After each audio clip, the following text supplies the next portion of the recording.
ಆ ಆ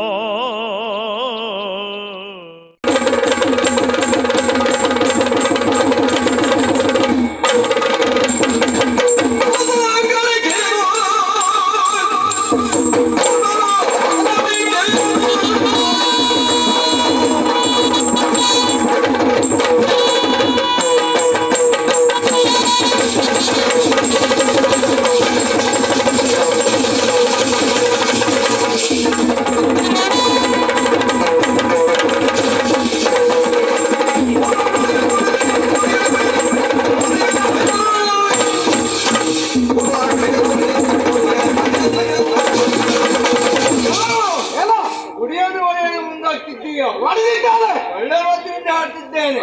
ಕೊಂದ ದಾರಿಯಲ್ಲಿ ಕೊಂದ ಹಾಗೆ ನಿಂದ ಹೋದರೆ ಓಡಿತು, ಇಲ್ಲ ಹೋದರೆ ಕೊಂದು ಬರೀತಾನೆ. ಅಭಿನಯ ಅಂತ ಹೇಳುದಾ? ಅಲ್ಲವಯ್ಯ,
ನನ್ನ ಕೈ ಅನ್ನೋದು ಕೆಳಗಾಗ್ತಾ ಇದೆ, ಶಕ್ತಿಗಳ ಕೈ ಅನ್ನೋದು ಮೇಲಾಗ್ತಾ ಇದೆ.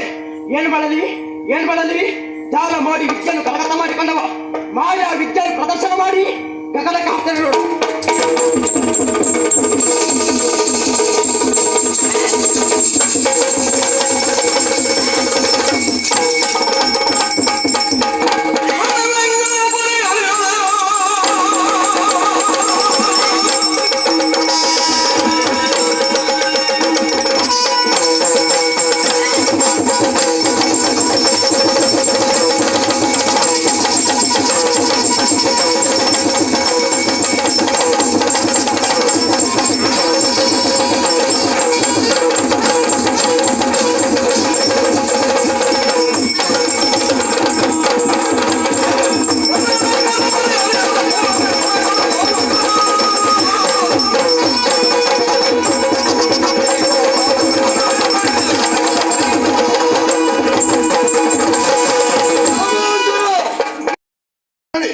ಅದನ್ನ ತಡೆದಕ್ಕಾಗಿ ಬಂದವನಿದ್ದೀರಿ.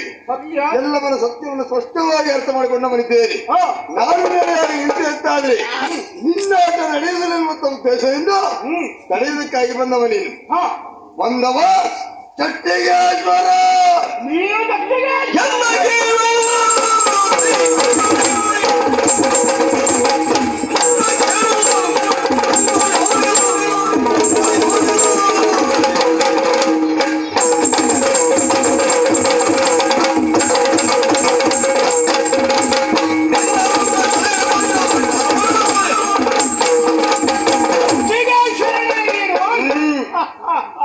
ಏನೋ ನಿನ್ನನ್ನು ನೋಡುವುದಕ್ಕಾಗಿ ಬಂದದ್ದಲ್ಲ, ನಿನ್ನನ್ನು ಪ್ರತಿಷ್ಠಾಪನೆ ಮಾಡುವುದಕ್ಕಾಗಿ ಮುಂದಾಗಿರುವಂತಹ ಯೋಗಿಯನ್ನು ಹಿಡಿದು ಬರೆಯಬೇಕು ಅಂತ ಬಂದ ಈ ಕಾಲಕ್ಕೆ ಸರಿಯಾಗಿ ಅವ ನಮ್ಮನ್ನು ನಂಬಿದ್ದಾನೆ. ನೀನೇ ಇಲ್ಲಿವರೆಗಾಗಿ ಬಂದಿದ್ದೀರ ಅಂತಾದ್ರೆ ಬಹಳ ಒಳ್ಳೆಯದಾಯಿತು. ಭಕ್ತರ ಕಷ್ಟಕ್ಕೆ ಒಳಗೆ ಬರುವವನ ಯಾಕೆ ನಿನ್ನನ್ನೇ ಪಡೆಯಬೇಕು ಅಂತಾದ್ರೆ ಯಾರನ್ನು ಪ್ರತಿಷ್ಠೆ ಮಾಡ್ತಾನೆ. ಇಷ್ಟು ಹೇಳುವುದಕ್ಕೆ ಮುಂದಾಗುತ್ತಿದ್ದವನು ಯಾರು? ಅಡಿಮಾದಿ ಅಷ್ಟ ಸಿದ್ಧಿಯನ್ನವಲ್ಲವನು ಮಾನ್ವಿತ ಕೊಲ್ಲೂರು ಸೀಮೆಯ ಕಾರಾಸುರನಿದ್ದೇನೆ. ಅಷ್ಟ ಸಿದ್ಧಿ ಹೊಡಿತೇನೆ. ನೋಡೋಣ.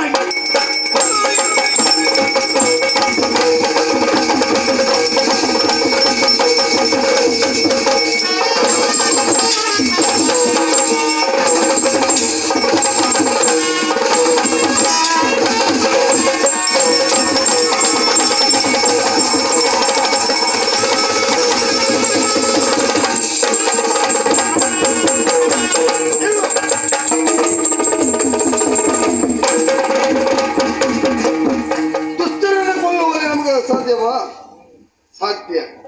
ಆದ್ರೆ ಯಾಕೆ ಇಂತಹ ದುಷ್ಟರನ್ನ ಕೊಲ್ಲುವುದೇ ನಮ್ಮ ಮುಖ್ಯ ಉದ್ದೇಶ ಅಲ್ಲ. ಬದುಕುವುದಕ್ಕೊಂದು ಅವಕಾಶವನ್ನು ಕಲ್ಪಿಸಿ ಕೊಡ್ತೇವೆ. ಸರಿಯಾಗಿ ಬದುಕಿದ್ರು ಧರ್ಮದಿಂದ ಬದುಕಿದ್ರು ಅಂತ ಅದೇ ಅಂತವರನ್ನ ಬೆಂಬಿಡದೆ ಕಾಪಾಡ್ತೇವೆ. ಹೀಗೆ ಅವಕಾಶವನ್ನ ದುರುಪಯೋಗ ಪಡಿಸಿಕೊಂಡಂತಾದ್ರೆ ಮತ್ತೆ ಅವರ ಸರ್ವನಾಶ ನಮ್ಮಿಂದಲೇ ಆಗುವುದು. ಆದರೂ ನಾವು ಆರಾಧಿಸುವಂತಹ ಪರಮೇಶ್ವರ, ಅವನ ಮಕ್ಕಳು ನಾವು ಗಣಗಳು. ಹೀಗಿರುವಂತಹ ಸಂದರ್ಭ ಅವನನ್ನು ಆರಾಧಿಸುವಂತಹ ಇವರು ನಮಗೆ ಶತ್ರುಗಳಲ್ಲ. ಅಧರ್ಮದ ಮಾರ್ಗದಲ್ಲಿ ಮುಂದುವರಿದಿರುವಂತಾದ್ರೆ ಶಿಕ್ಷೆಯನ್ನು ಕೊಡಬಹುದು, ಬಿಟ್ಟರೆ ಕೊಲ್ಲುವಂತಹ ಅರ್ಹತೆ ನಮಗಿಲ್ಲ. ಉಂಟು ಅಂತಾದ್ರೆ ಯಾವಾಗ ಅಧರ್ಮಗಳು ಹೆಚ್ಚಾದಾಗ ಇರಲಿ. ಹಾಗಿದ್ರೆ ಇಲ್ಲಿವರೆಗಾಗಿ ಬಂದಂತ ನಿಮಗೆ ಒಂದು ಸಂವಿಧಾನ ಕಲ್ಪಿತ ಆಗಬೇಕು ತಾನೇ.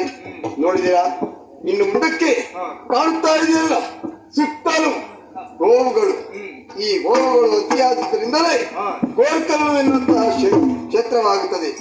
ಹಾಗೆ ನನ್ನನ್ನ ಪ್ರತಿಷ್ಠಾಪನೆ ಮಾಡೋದಕ್ಕೆ ಬಂದಂತಹ ಜೋಗಿ ಪ್ರತಿಷ್ಠಾಪನೆ ಮಾಡದಿದ್ದ ಕಾರಣದಿಂದಾಗಿ ನನ್ನ ಪಾಲಿಗೆ ಜೋಗಿ ಜಟ್ಟು ಎನ್ನುವಂತಹ ಕ್ಷೇತ್ರವಾಗುತ್ತದೆ. ಜಟ್ಟಿಗೇಶ್ವರನಾಗಿ ನಾನು ನೆಲೆಯಾಗುತ್ತೇನೆ. ಎಡಬಲದಲ್ಲಿ ಕೀಳು ಹಾಗೂ ಚೌಡೇಶ್ವರಿ ನೀವೀರು ನೆಲೆಯಾಗಿ ಇಡಬೇಕು. ಕೀಳು ರಕ್ತಹಾರಿ ಆದಂತಹ ನೀನು ನನ್ನ ಮಂದಿರದ ಸನಿಹದಲ್ಲಿಯೇ ರಕ್ತಹಾರವನ್ನು ಒದಗಿಸಿಕೊಡ್ತೇನೆ. ನೀನು ಮುಂದೆ ಮಾಡಬೇಕಾದಂತಹ ಕಾರ್ಯವಾದರೂ ಏನು? ಗೋವುಗಳನ್ನ ರಕ್ಷಣೆ ಮಾಡುವಂತಹ ಕಾರ್ಯವೇನದು. ಭಕ್ತಾದಿಗಳು ಗೋವುಗಳ ಕುರಿತಾಗಿ ಯಾವುದೇ ಸಮಸ್ಯೆಗಳನ್ನು ಹೇಳಿಕೊಂಡಾಗ ಆ ಗೋವಿಗಿರುವಂತಹ ಯಾವುದೇ ಸಮಸ್ಯೆ ಬಂದಾಗಲಿ ಹೋಗಲಾಡಿಸಬೇಕಾದಂತಹ ಕರ್ತವ್ಯ ನಿನ್ನದ್ದು. ಹಾಗಲಂತೆ ಸನ್ನಿಧಾನವನ್ನ